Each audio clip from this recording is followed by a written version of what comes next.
Sebelumnya, Assalamualaikum warahmatullahi wabarakatuh. Di sini kami dari kelompok 4 yang beranggotakan saya sendiri Miftahul Putri Anggraini Rahmalianti dan teman saya Niko Dwi Saiful dan juga Mambaul Hikmah. Di sini kami akan mempresentasikan hasil kerja diskusi kelompok kami yang berjudul Pengendalian Intern, Bukti Audit dan Tes Transaksi. Pengendalian intern. Sebelumnya, istilah yang dipakai untuk pengendalian intern adalah sistem pengendalian intern, sistem pengawasan intern, dan struktur pengendalian intern. Mulai tahun 2001, istilah resmi yang digunakan IAI adalah pengendalian intern. Menurut SA 315, auditor harus memperoleh suatu pemahaman atas pengendalian internal yang relevan dengan audit. Meskipun sebagian besar pengendalian yang relevan dengan audit kemungkinan berhubungan dengan pelaporan keuangan, namun tidak semua pengendalian yang berhubungan dengan pelaporan keuangan relevan dengan audit. 5 komponen menurut SA 315 IAPI. Yang pertama, lingkungan pengendalian. Lingkungan pengendalian menetapkan corak suatu organisasi dan mempengaruhi kesadaran pengendalian orang-orangnya. Yang kedua, penaksiran risiko.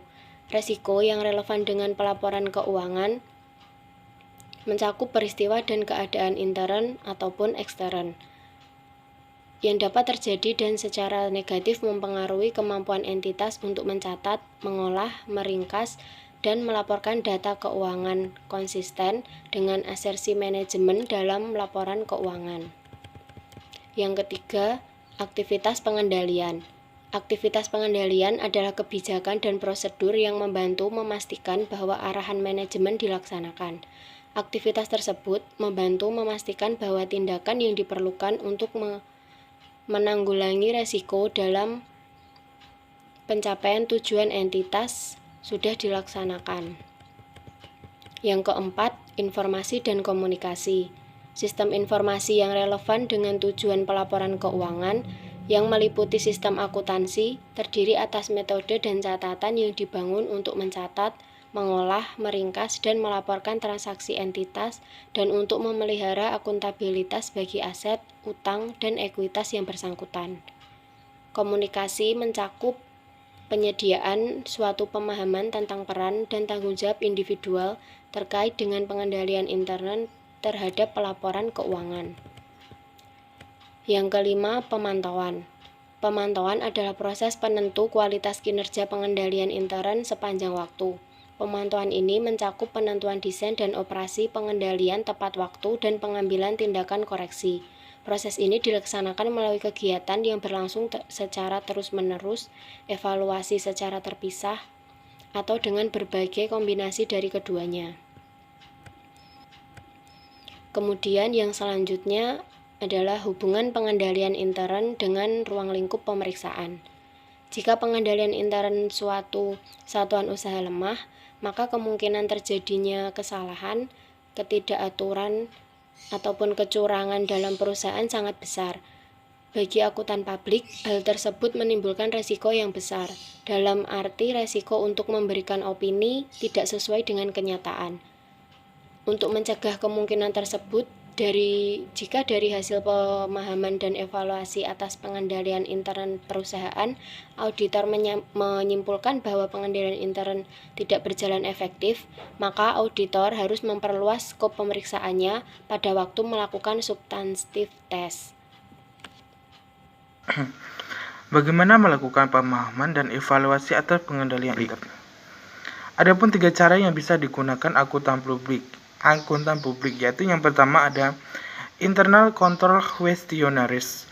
Cara ini banyak digunakan oleh kantor akuntan publik atau KAP karena dianggap lebih sederhana dan praktis.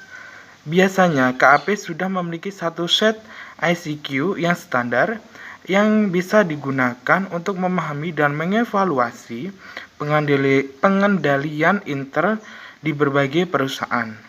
Dan yang kedua ada bagan arus atau flow chart. Flow chart menggambarkan arus dokumen dan sistem dan prosedur di suatu unit usaha. Misal dalam flow chart untuk sistem dan prosedur, pembalian utang dan pengeluaran kas digambarkan dokumen mulai dari permintaan pembelian, order pembelian, sampai dengan pelunasan utang yang berasal dari pembelian tersebut. Dan yang ketiga, ada naratif. Dalam hal ini, auditor menceritakan dalam bentuk memo sistem dan prosedur akuntansi yang berlaku di perusahaan, misal prosedur pengeluaran kas. Cara ini bisa digunakan untuk klien kecil yang pembukuannya sederhana. Selanjutnya ada sifat bukti audit. Bukti audit yang mendukung laporan keuangan terdiri atas data akuntansi dan semua informasi penguat yang tersedia bagi auditor. Bukti audit penguat meliputi baik informasi tertulis maupun elektronik seperti cek, catatan elektronik, food system, faktur, sistem kontrak, notulen rapat, konfirmasi dan representasi tertulis dari pihak pengetahuan. Informasi yang diperoleh auditor melalui permintaan keterangan, pengamatan inspeksi, dan pemeriksaan fisik, serta informasi lainnya yang dikembangkan oleh atau tersedia bagi auditor yang memungkinkan menarik kesimpulan berdasarkan alasan yang kuat.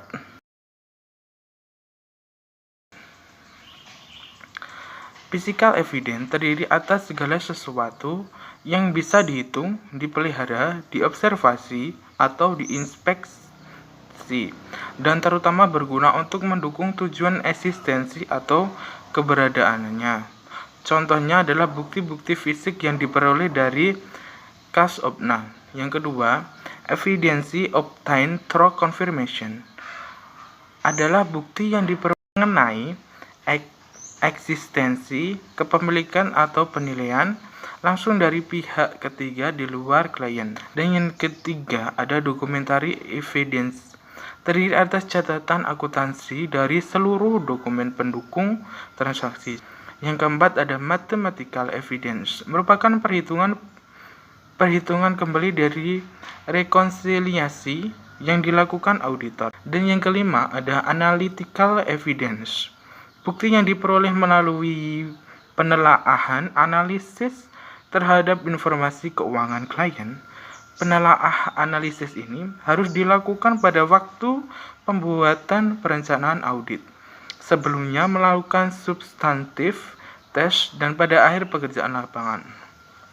Yang keenam ada hearsay evidence, merupakan bukti dalam bentuk jawaban lisan dari klien atas pertanyaan-pertanyaan yang diajukan auditor. Baik, selanjutnya di sini ada compliance test dan substantive test, di mana compliance test merupakan tes terhadap bukti-bukti pembukuan yang mendukung dan transaksi yang dicatat oleh perusahaan untuk mengetahui apakah setiap transaksi sudah diproses dengan sistem dan prosedur yang telah ditetapkan oleh perusahaan. Dalam melaksanakan compliance test, auditor harus memperhatikan hal-hal sebagai berikut.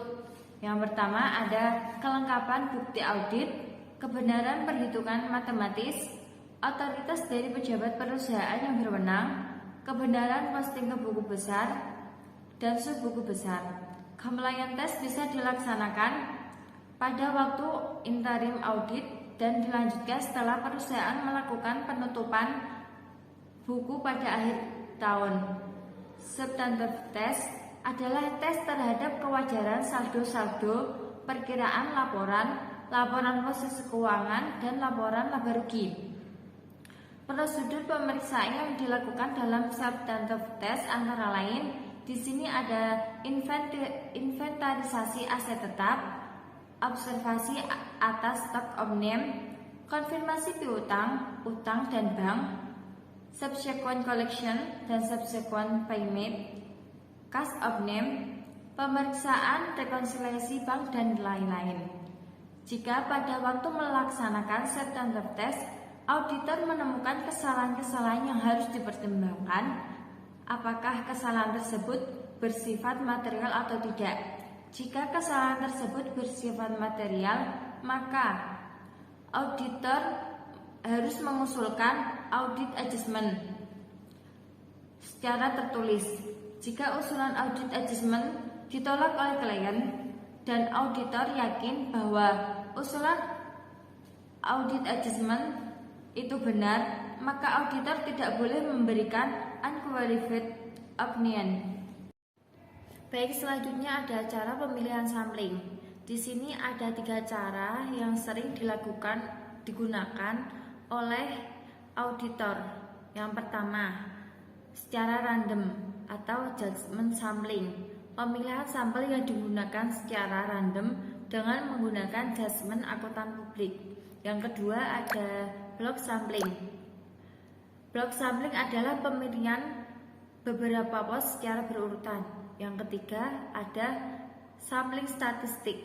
Sampling statistik adalah penggunaan rencana sampling dengan sedemikian rupa sehingga hukum probabilitas digunakan untuk membuat statement tentang suatu populasi.